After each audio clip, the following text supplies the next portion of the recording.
শতরূপে সারদা বই থেকে পাঠ, বিষয় আনন্দরূপণী। পরবর্তী অংশ।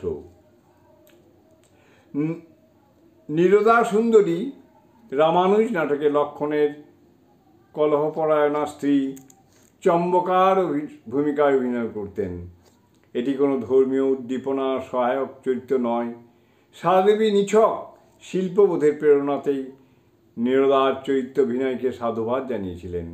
সেদিনের ঘটনার উল্লেখ প্রসঙ্গে অপরেশচন্দ্র লিখেছেন, মানুষ খোলটা দেখে, ভগবান খোলের ভিতরটা দেখেন, আর ভিতরটা দেখেন বলিয়াই নিজে দেখিয়াই শ্রী শ্রী রামকৃষ্ণ ভক্ত জননী মা আমার। এই দেশের রঙ্গালয়ের কোনো পতিত অভিনেত্রীকে কোলে করিয়া জগৎকে দেখায় গিয়াছেন ভগবানের দয়া কাঁটা গাছকে বাছে না। সে দয়ার পাত্রপাত্রী নয়, সে দয়া বিচার করে না, ব্যবহারিক জগতের কোনো বিধিনিষেধ মানে না। সে কেবল জাতি নির্বিচারে সকলকে প্রবৃত্ত করে দেয়। জয় মা।